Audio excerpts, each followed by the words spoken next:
یہ جو کھاد کے پیسے جو کچھ ان تک پہنچتے ہیں اور بہت سے نہیں پہنچتے، کیوں نہ یہ کسان کو ڈائریکٹلی دے دیے جائیں تاکہ وہ کھاد مؤثر طریقے سے خرید سکے۔ تو ایک تو یہ فیصلہ کیا گیا جس سے کھاد کی یعنی کم قیمت پہ اویلیبلٹی جو ہے کسان کو انشور کی جائے گی۔ پوری دنیا کے اندر زراعت میں ایک انقلاب آ چکا ہے اور ایسے بیج آ چکے ہیں جن کی پیداواری طاقت دگنی ہے یا 1.5 گنا ہے یا 3 گنا ہے۔ تو سوال یہ پیدا ہوتا ہے کہ وہ بیج اگر ہم لا کر اپنے کسان تک پہنچا دیں اور وہ بیج زمین میں ڈال دے اور کھاد اس کے پاس ہو تو کیا ہماری پیداواری طاقت 1.5 گنا بڑھ نہیں جائے گی؟ ٹیوب جہاں جہاں لگے ہوئے ہیں جہاں پہ ہم زمین میں سے نکالتے ہیں، اور کیونکہ ہماری بجلی کی قیمت زیادہ ہے اور کسانوں کو اس میں تکلیف کا سامنا ہوتا ہے، تو حتی الامکان کوشش کی جائے گی کہ ان کو سولر ٹیوب ویلز فراہم کیے جائیں۔ اس کا طریقہ کار فائنلائز ہو رہا ہے۔ اب یہ 3 چیزیں اکٹھی ہو گئیں، کسان کو بیج مل گیا جس کی پیداواری طاقت دگنی ہے یا 1.5 گنا ہے، کسان کو کھاد مل گئی جو پہلے کسی حد تک اس کو ملتے تھے، اس کا فائدہ زیادہ تر نہیں ملتا تھا، پورا فائدہ مل گیا، اور تیسری بات پانی ہے، پانی مل گیا۔ جب یہ 3 چیزوں کا مرکب ہوا تو آپ کے اندر جس چیز کو آپ گرین ریولوشن یا زرعی انقلاب کہتے ہیں، گاؤں گاؤں بڑے انڈسٹریل پارک نہیں کہ پھر وہ زمینوں کی سٹہ بازی شروع ہو جائے۔ سٹہ بازی تو کوئی برا لفظ نہیں ہے، زمینوں کی ہمارے ہاں نہیں ہے ویسے ویسے ہے لیکن زمینوں کا لین دین شروع ہو جائے تو بجائے اس کے کہ زمینوں پہ فوکس کیا جائے، انفراسٹرکچر پہ فوکس کیا جائے، ہر ڈویژن گاؤں میں جہاں پہ جو چیز پیدا ہوتی، کہیں امرود پیدا ہوتے ہیں، کہیں سبزیاں پیدا ہوتی ہیں، کہیں آڑو پیدا ہوتے ہیں، تو ہر جگہ پہ جو چیز پیدا ہوتی ہے اسی مناسبت سے ایک زرعی انڈسٹریل فارم لگایا جائے، چھوٹے چھوٹے فارم ہوں، کوئی وہاں پہ ان کا پلپ بنانا شروع کر دے، کوئی ان کا جوس بنانا شروع کر دے، کوئی کولڈ سٹوریج بنانا شروع کر دے تاکہ وہ ضائع نہ ہوں،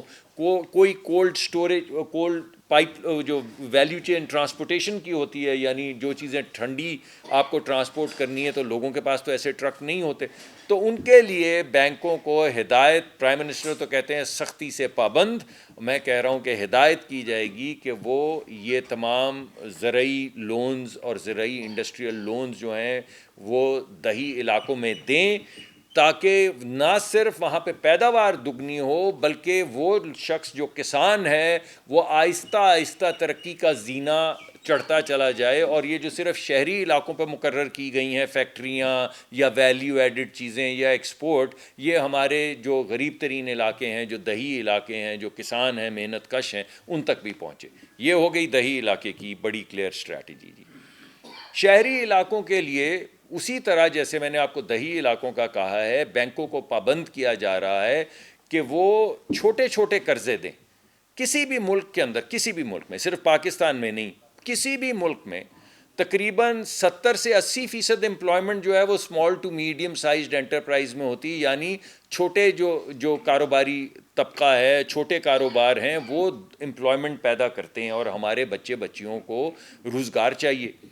تو بینکوں کو پابند کیا جائے گا کہ وہ آپ ہی کے پیسے دیتے ہیں نا، وہ خود سے تو پیسے نہیں چھاپتے، آپ سے ڈپازٹ لیتے ہیں، آپ جا کے بینک میں پیسے جمع کرواتے ہیں، وہ وہی پیسے کسی اور کو دے کے اس میں سے نفع کما لیتے ہیں۔ تو اب ان کو پابند کیا جائے گا کہ بجائے اس کے کہ صرف 4 بڑے سیٹھوں کو، اور ہوتا یہی ہے کہ 10 بڑے سیٹھوں کو یا 50 بڑے سیٹھوں کو قرضہ دیا جائے، جو بھی پرائیویٹ سیکٹر کی ان کی ایلوکیشن ہوگی اس کی ایک سرٹن پرسنٹیج جو ہے ان کو پابند کیا جائے گا یا انسینٹیوائز کیا جائے گا کہ وہ ایس ایم ای سیکٹر کو، یعنی چھوٹے کاروبار کے لیے چھوٹے چھوٹے قرضے دیں، جو ہماری بچیاں، ہمارے بچے جو کالجوں سے نکل رہے ہیں یا اسکلڈ ورکرز ہیں، وہ اپنا چھوٹا سا کاروبار شروع کر سکیں۔ دوسرا، شہری اور دیہی علاقوں کے لیے، مگر میرے خیال میں شاید آئی ٹی کا زیادہ رجحان شہری علاقوں میں زیادہ، ہم بدلنا چاہتے ہیں اس کو مگر زیادہ کیونکہ اس وقت ہے،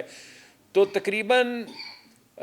5 لاکھ بچیوں اور بچوں کو جو دنیا کی ایڈوانس ترین، جس کو آپ یہ آرٹیفیشل انٹیلیجنس کہتے ہیں یا مشین لرننگ کہتے ہیں، تو وزیر اعظم نے کہا ہے کہ ہم ان اپنی بچیوں اور بچوں کو مشین لرننگ کے لیے ٹریننگ دیں گے، بوٹ کیمپ، یعنی کالجوں سے وہ نکلتے ہیں تو ہنر نہیں ہوتا۔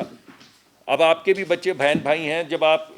کوئی پڑھ کے نکلیں فزکس کے اندر بی اے کر کے یا ایم ایس سی کر کے یا بی ایس سی کر کے نکلیں تو کوئی ایسا ہنر نہیں ہوتا کہ آپ کو فوری طور پہ نوکری مل جائے. یعنی ذہین تو آپ نے تعلیم حاصل کر لی ہوتی, کہیں نہ کہیں آپ کی کھپت تو ہو جاتی, مگر ہنر اس میں اگر ایڈ کر دیا جائے, جتنے انجینئرنگ میں سے بچے نکل رہے ہیں, جتنے فزکس میں سے بچے نکل رہے ہیں, جتنے میتھ میں سے بچے نکل رہے ہیں, سائنسز پڑھ کے نکل رہے ہیں, اگر ان کو مشین لرننگ اور آرٹیفیشل انٹیلیجنس میں 8 ہفتے کا 12 ہفتے کا بوٹ کیمپ کروایا جائے تو ایک ایسا ہنر ہے جو پوری دنیا میں جس کی ضرورت ہے, اور پوری دنیا میں اس وقت لوگ نہیں ہیں جو یہ کام کر سکیں.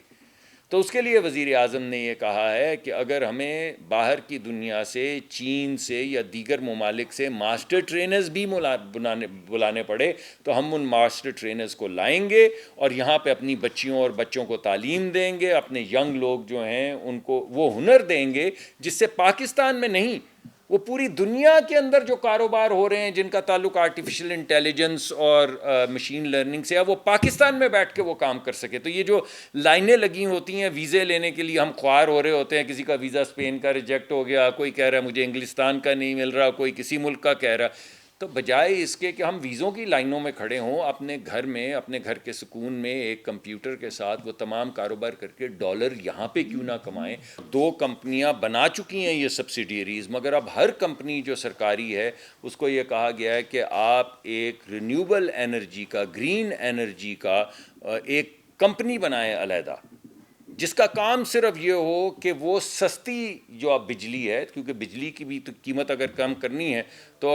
اگر آپ کو 2 سینٹ 4 سینٹ کے اندر گھر میں آپ چھت کے اوپر بجلی پیدا کر سکتے ہیں اور استعمال کر سکتے ہیں تو پھر مہنگی بجلی کی کیا ضرورت ہے. تو ایک پورا منصوبہ بنایا جا رہا ہے جس میں یہ کمپنیاں ایک پوری نئی مارکیٹ پلیس کریٹ کریں گی رینیوبل انرجی کی, اور اس کے ذریعے ہم جو دیرپا انرجی ہے یا رینیوبل انرجی ہے جو کلائمیٹ کے اوپر کم ہماری موسمیاتی تغیر جو ہے اس پہ اثر انداز نہیں ہوتی, اس کو واپس ریسٹور کرتی ہے, اس انرجی کو آگے بڑھانے کے لیے تمام کمپنیوں کو یہ کہا گیا ہے کہ وہ, اور یہ کیونکہ میرا کام بھی ہے تو یہ میں ذمہ داری کے ساتھ کروں گا کہ ہر کمپنی کی ایک سبسیڈیری ہوگی آئل کمپنی کی جو صرف دیرپا توانائی, سسٹینیبل انرجی, رینیوبل انرجی کے اوپر فوکس کرے گی. تو جو بہت زیادہ ہمارے ہاں ذہین بچے ہیں مگر صاحب حیثیت خاندانوں میں سے نہیں ہیں, جیسا کہ بنایا گیا تھا ہمارے ہاں وہ دانش اسکول بنایا گیا تھا, اسی طرح وفاقی حکومت نے یہ فیصلہ کیا ہے کہ ہم اس طرح کے اسکول غریب بچوں کے لیے اور کھولیں گے جس میں ان کی پوری تعلیم جو ہے ٹاپ کلاس بچوں کو ٹاپ کلاس تعلیم دی جائے گی ان اسکولوں میں. مگر یہاں پہ بات رکے گی نہیں, بچے دانش اسکول کے ہوں یا کسی اور اسکول کے ہوں, اگر پاکستان کی یا بین الاقوامی سطح کی بہترین یونیورسٹیز کے اندر ان کو داخلہ مل جائے مگر ان کے پاس پیسے نہ ہوں, صاحب حیثیت نہ ہو, تو سرکار ان کا خرچہ اٹھائے گی. یہ بھی جو ہے اعلان ہو چکا ہے اور اس پہ کام شروع ہو چکا ہے. تو آپ کوئی بچہ جو ذہین ہے, جو دنیا کے بہترین اسکولوں میں جا سکتا ہے, مگر کسی غریب کسان کا بچہ ہے, مزدور کا بچہ ہے, جو محنت کرتا ہے سارا دن پسینے میں شرابور, تو ان کے لیے بھی وہی سہولت جو ہمارے ہاں یہ F6 7 جو ہوتے ہیں, اور وہ گلبرگ اور ڈیفینس اور کلفٹن اور ان بچوں کی طرح غریبوں کے بچے کے لیے بھی وہ راستے کھول دیے جائیں گے, تاکہ یہ نہ ہو کہ کوئی اس وجہ سے رہ جائے کہ اس کے پاس اس کے والدین کی حیثیت نہیں تھی کہ وہ دنیا کے بہترین جو یونیورسٹیز ہیں ان میں تعلیم حاصل کر سکے. میرے خیال میں چیدہ چیزیں تو میں نے آپ کے سامنے رکھ دی ہیں. ہنر مندی کے بھی کچھ پروگرام ہیں, اس کے علاوہ آئی ٹی کے علاوہ جن کا ذکر میں وہ پرانے چل رہے ہیں ان کو بہتر کیا جائے گا. بسپ کا پروگرام ہے وہ بھی آپ کو معلوم ہے وہ چل رہا ہے, اس کو ہم ہی نے آگے بڑھایا تھا. تو یہ میں آپ کے سامنے ایک معاشی خاکہ اور سماجی خاکہ پیش کرنا چاہتا تھا آج, تاکہ یہ رمضان کا مہینہ ہے, رمضان کی آمد ہے, دوسرا دن ہے کابینہ کو, تیسرا دن ہے بنے ہوئے, تو کچھ ایک خاکہ تو ہونا چاہیے نا ہمارے پاس, ایک امید تو ہونی چاہیے. عید آ رہی ہے تو میں نے کہا کہ عید کی نوید تو آئے گی 28 دن میں, لیکن جو 3-4 سالہ خاکہ ہے وہ میں آپ کے سامنے رکھ دوں.